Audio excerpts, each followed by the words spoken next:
Let's try to solve this problem. Let u 1 plus e raised to x. Now get the derivative of u with respect to x.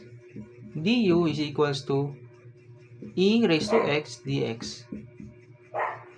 We can cancel the e raised to x.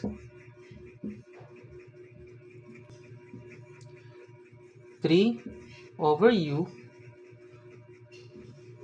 du. We can take the constant outside of the integral. 3, the integral of 1 over u du. Integrate 1 over u is 3 ln u plus c.